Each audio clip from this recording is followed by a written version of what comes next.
नगर से दूर एक सड़क के किनारे रामलाल अपनी पत्नी भंवरी के साथ एक झोपड़ी में रहता था। रामलाल के पास एक बकरी थी जिसको वो कजरी कहकर बुलाया करता था। रामलाल जहाँ भी जाता था अपनी बकरी कजरी को साथ लेकर जाता था। एक दिन रामलाल अपनी पत्नी भंवरी के साथ कहीं से दावत खाकर अपने घर वापस आ रहा था।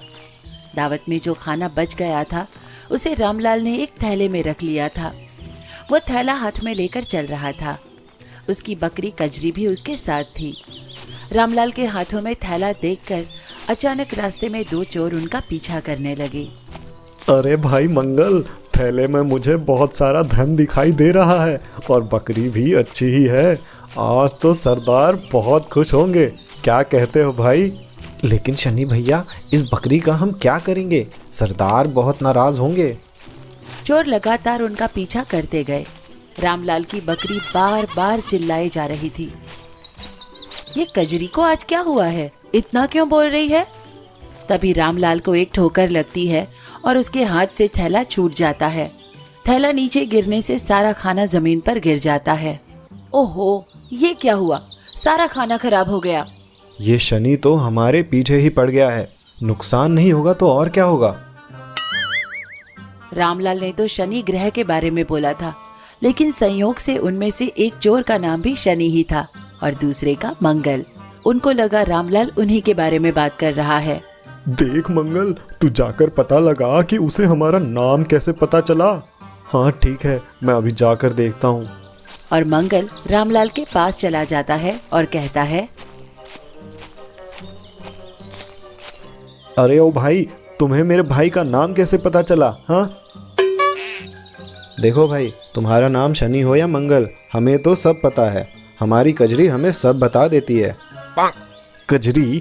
अब ये कजरी कौन है? सुना तुमने? ये है मेरी कजरी, खुद ही बता रही है। और उसे ने मुझे बता दिया था कि तुम्हारी नीयत ठीक नहीं है। रुको, मैं अभी सिपाहियों को बुलाता हूँ। इतना सुनकर पीछे खड़ा शनि डर गया और भागता हुआ रामलाल के पास आया। नहीं नहीं नहीं नहीं, देखिए हमसे गलती हो गई, हमें माफ़ कर दीजिए। हम चोर भले ही हैं, लेकिन हम आपके साथ कभी धोखा नहीं करेंगे। हाँ, हमें छोड़ दीजिए। कजरी कह रही है कि तुम दोनों बहुत बड़े चोर हो, तुम्हें नहीं छोड़ना चाहिए। क्या तुम्हारी बकरी सच में बोलती है? और नहीं तो क्या, हमारी कजरी पढ़ी लिखी है, ये सब बताती है। अरे जरा हमें भी तो दिखाओ कितना बताती है। कजरी बताओ तो, अप्रैल के बाद कौन सा महीना आता है?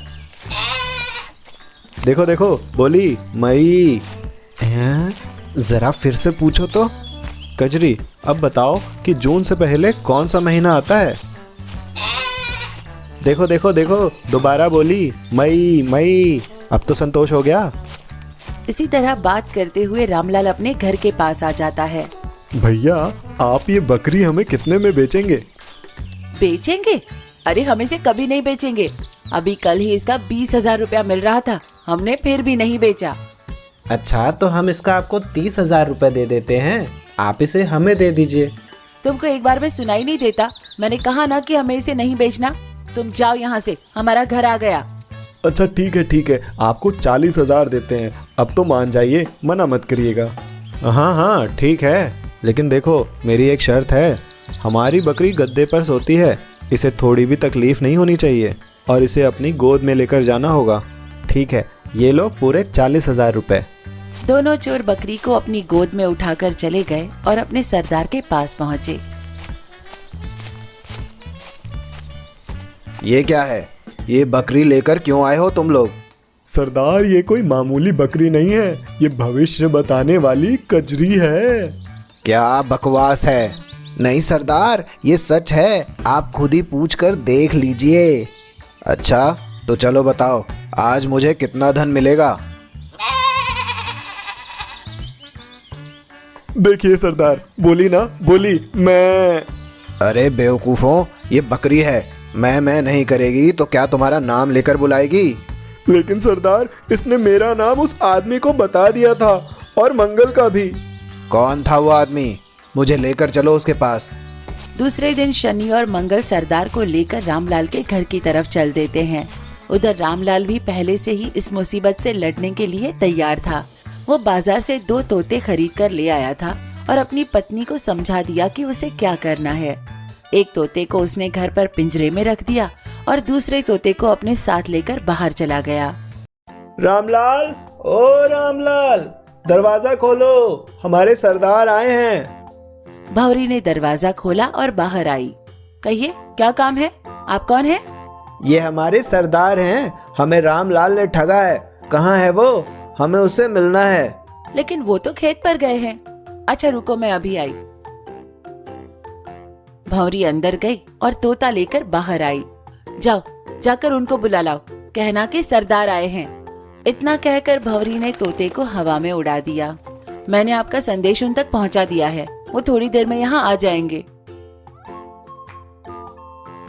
क्या बात है भंवरी, तुमने क्यों बुलाया? हमारा मिट्ठू हमें बुलाने आया था। ये लो, पकड़ो इसे। ये सब देखकर सरदार चौंक गया, क्योंकि तोता तो उसके सामने ही उड़कर गया था और अब तो रामलाल उसे अपने हाथों में लेकर वापस भी आ गया था। क्या ये तोता सच में तुम्हें यहाँ बुलाकर लाया है? हम लोग गरीब आदमी हैं सरदार, नौकर तो रख नहीं सकते, इसलिए अपना काम ऐसे ही चलाते हैं। देखो रामलाल, हम आए तो थे दूसरे काम से, पर अब तुम हमें अपना मिट्ठू दे दो, ये अच्छा लग रहा है। ये लो, पूरे 5,000। लेकिन मुझे इसे नहीं बेचना। रामलाल, मैं चाहूँ तो इसे मुफ्त में लेकर भी यहाँ से जा सकता हूँ। ये लो, पकड़ो, ये पैसे रखो और तोता इधर लाओ।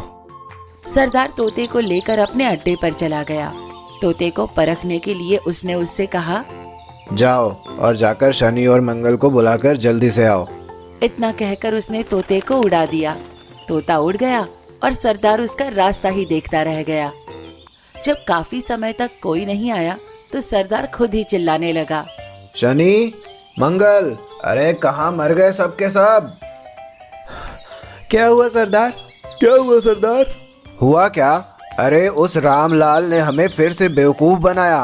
अब तो हम उसे नहीं छोड़ेंगे, कल हम उसे बहुत मारेंगे। उधर रामलाल ने फिर से पूरी तैयारी कर रखी थी।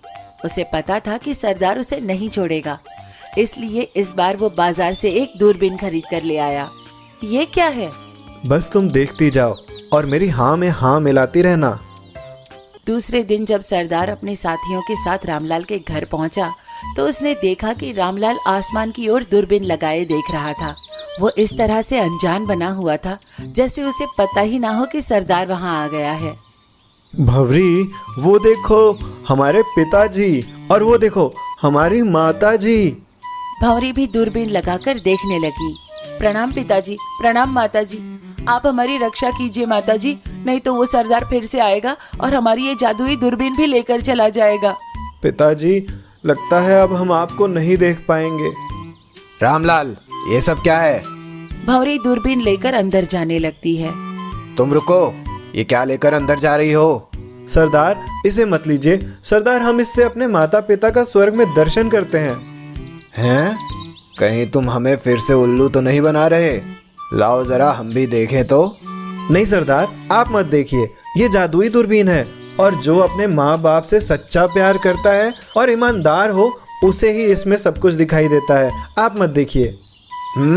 तो तुम्हें क्या लगता है हम ईमानदार नहीं हैं? दूरबीन इधर लाओ, हम देखते हैं। सरदार दूरबीन लगाकर देखने लगा। उसे नीले आसमान के सिवा कुछ भी दिखाई नहीं दे रहा था, लेकिन वो सोचने लगा कि अगर उसने कह दिया कि इसमें कुछ नहीं दिखाई दे रहा तो उसकी बेइज्जती हो जाएगी। हाँ, तुम सही कह रहे हो, मुझे मेरे पिताजी और माताजी दोनों दिखाई दे रहे हैं। लो शनि, तुम भी देखो। अब शनि भी देखने लगा, लेकिन उसे भी कुछ नहीं दिखाई दे रहा था।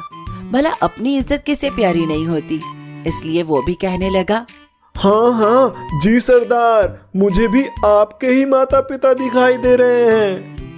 ये लो मंगल, अब तुम्हारी बारी, देखो। तभी वहाँ एक लड़की आ गई। चाचा चाचा, मुझे भी दूरबीन देखना है।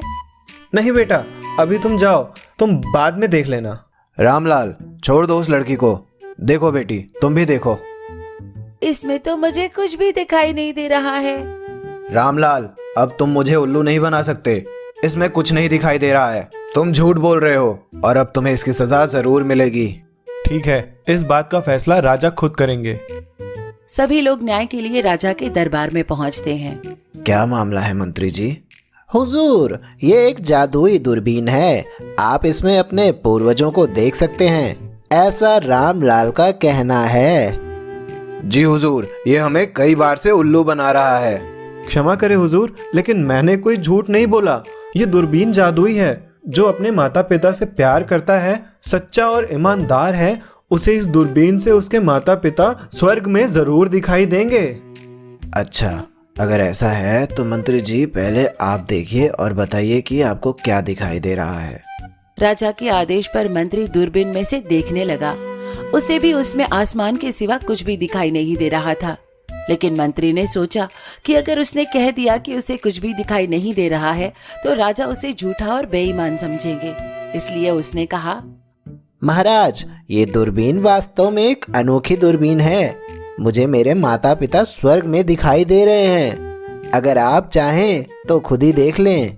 लो रामलाल, महाराज को भी अपनी ये दूरबीन दिखा दो। रामलाल ने मंत्री से दूरबीन लेकर महाराज को दे दी और उसी समय एक पत्र भी राजा को दे दिया। राजा दूरबीन देखने से पहले वो पत्र पढ़ने लगे जो रामलाल ने उन्हें दिया था। उसमें लिखा था, महाराज, मैं एक गरीब आदमी हूँ। ये तीनों चोर और लुटेरे हैं, जनता को लूटते हैं और मुझे भी लूटने आए थे। मैंने इनसे बचने के लिए कुछ झूठ बोले और अंत में आपके पास लेकर आया हूँ। इस दूरबीन में ऐसा कुछ भी नहीं है।